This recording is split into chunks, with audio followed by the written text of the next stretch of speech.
welcome back to my channel. My name is Candy. Thank you so much for watching another one of my videos. Today we are going to be talking about red flags.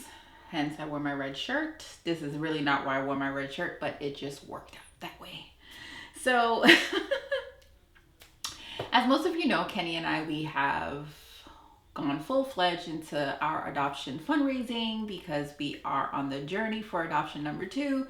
And so we are starting our fundraising. And I think one of the biggest questions that people keep on asking us is, are you guys going to sign again with your agency, or are you going to self-match? And I think my answer is always like, I don't know. And I don't know because I don't know how our fundraising is going to go. I don't really know how it's going to pan out. And again, because Kenny is active duty military, anything can happen with our lives. And as if you've watched any of my videos, you know for a fact, I believe that you speak things into existence. And I know that my baby is already in somebody's tummy. I know that she is praying and we are praying together. And so, you know, our home study is done. We are paper pregnant, so we are ready to go. So I don't know what we're going to do, but whatever we're going to do, we are going to have a baby, and we're going to have a baby soon, right? You have to put it in the air. I promise you have to put it in the air.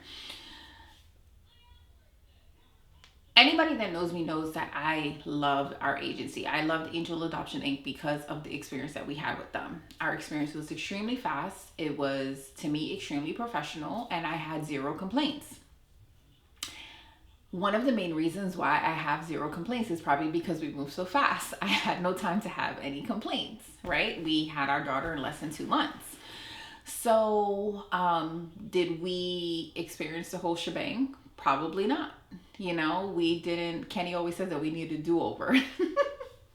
So one of the things that we, of course, could do this time would be to self-match. And I have always said I wouldn't want to do that. And that was because there was like a deep-rooted fear in me because of the, bear with me, the scammers.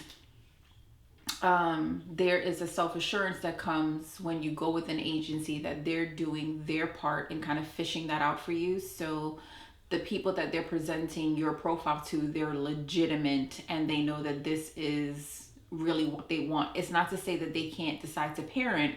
However, they're not coming to you initially trying to scam you. You know what I mean?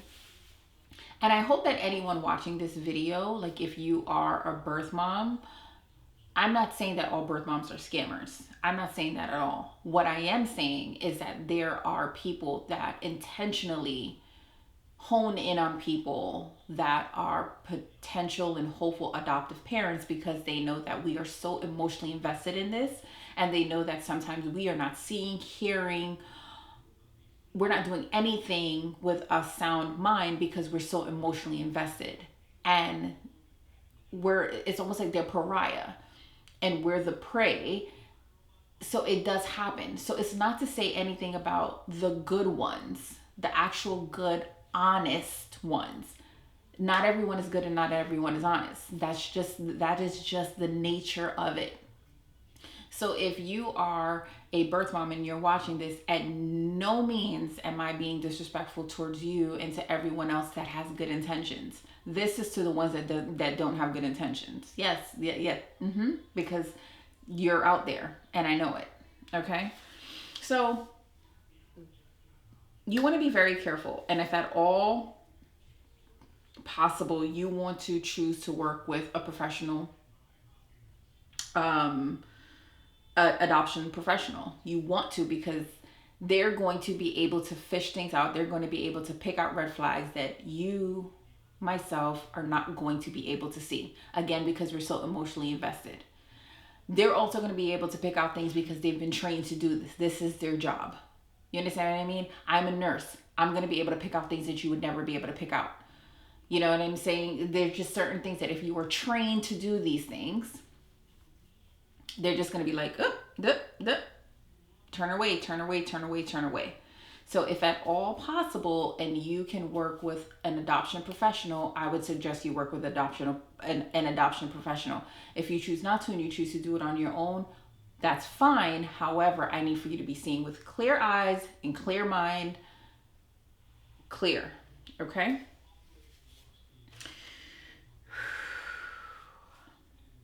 Okay. So, one of the first things that I think as hopeful adoptive parents, we always want to ask is, okay, I need proof of pregnancy. And whether that be a real birth, not to say real or fake, but a true birth mom versus one that is trying to just get something out of you, they would say, okay, fine, no problem. And they're going to send over a picture of themselves pregnant or a sonography photo. No. But let's be honest, a pregnancy photo, a baby bump picture that is on Facebook, that could be from anywhere. That could be from anyone. That doesn't even have to be her. That doesn't have to be a current pregnancy. You don't know how many times that photo has been shared. So that's not a legitimate proof of pregnancy. Not legitimate. Null and void. Don't even accept that. Sonography photo.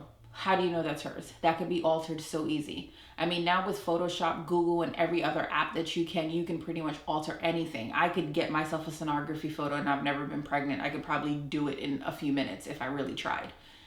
Don't go for that. What you need to do is you need to go through your adoption professional and they'll be able to get you actual proof from a physician. If you don't have an adoption professional at this point, if you feel like it's serious, you can hire an attorney and an attorney will have a HIPAA release form signed. And at that point, they will have her medical professional, meaning her doctor, her nurse practitioner, her midwife, whomever it is, they will give you signed copies of her medical records. And it will have everything on there, about her pregnancy care. So every time that she's come into the doctor, any type of medicine that she's had, vitamins that she's taken, any single thing that you need to know about her and this pregnancy, you will get an actual copy of it and it will be from an actual medical professional. That's what you want. Baby bump picture. I have stage 5 endometriosis. If I eat a meal, if I don't feel well, I look 5 months pregnant. So don't go off of that, please, guys. Red flags. You don't want to ignore them. I feel as women, sometimes with men, you have this intuition, you have a gut feeling. And I think that sometimes we are going to want to ignore those, or we're just going to look beyond them because we're so eager to be parents. We can't do that. Thank God I married a man that just doesn't see things. He just doesn't see things the way that I see them. So as to where I will ignore certain things, he's not going to ignore them. He's going to see it. And he's going to be like, well, he's not going to say it like that, but he's going to be like, well, that's what he's going to say. So you're going to have the ones that are always asking for money. Red flag. The ones that are always down on their luck. Oh, my car broke down. Oh, my mom got evicted. The kids don't have any shoes if she has other children. Oh, I just got fired from my job. I lost my tooth. All of these random things, people do lose teeth.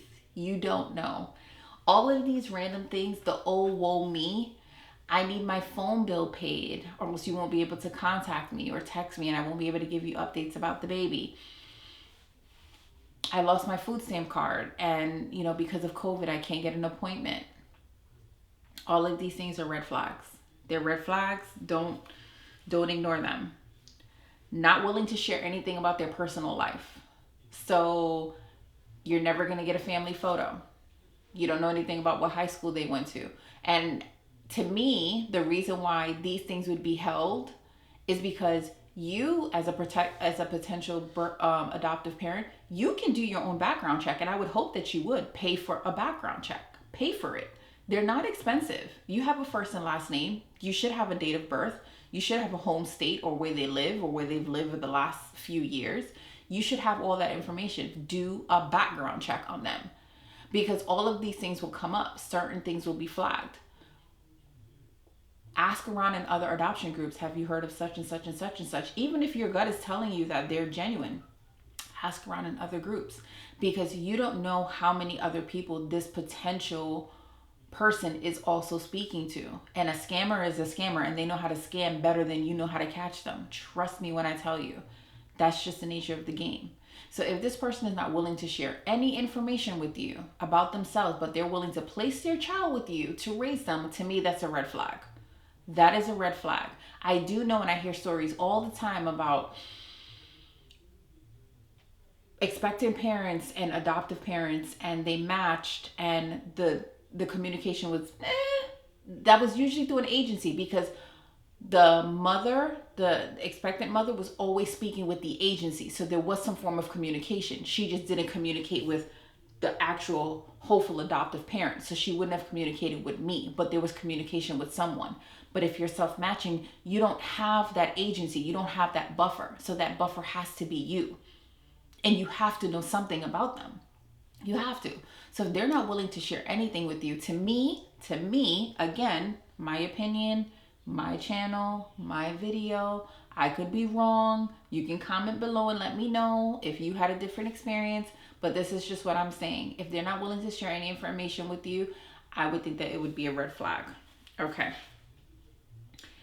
If they don't want to know anything about you, how do you want to just place your child with me, but you don't want to know anything about me? Like nothing. You want to know nothing about me. You don't want to know anything about not even necessarily where I grew up, but where I grew up, what I do, background information, like my educational information, what I like to do, my husband, my dogs, my nothing. You don't want to know anything about what this baby's going to be around, the type of lifestyle that this child is going to live. To me, that's a red flag. These are just normal questions that you would ask someone. Red flag. Huge red flag to me. Huge red flag to me. And this could even go back to the proof of pregnancy. You need to do an in-person visit as soon as possible. And if that person doesn't want you to visit, that's a huge red flag to me. Why don't you want me to visit? It's at no expense to them. So you are coming out of, your own financial, it's coming out of your own finances. You're usually coming on a weekend, and you're usually taking them to like breakfast, lunch, or dinner, one of the three, not all three. This is not like an all expense paid vacation. And it's literally just like a simple hour and a half to 2 hours to get to know each other. Because usually before that meeting, the next time you'll be seeing them is usually at the hospital when the baby's born. So if that meeting is just a deterrent to them, it should be a deterrent to you. Like to me, that is just like a little bit of a red flag. However, if she's really early in her pregnancy, it could be a little bit overwhelming for her, because that could almost be oh my gosh, I'm really going to do this. You know what I mean? Like I'm setting it in stone, like, oh my gosh, like if I do see them, if they come here and I really love them, suppose I do decide to parent, like this is not like a scammer situation. You know what I mean? Like she really does have good intentions and she does want a place, but it's like she's kind of still on the fence, and that does happen. Again, we are dealing with women, we are dealing with emotions, and we are just such complex people. So again,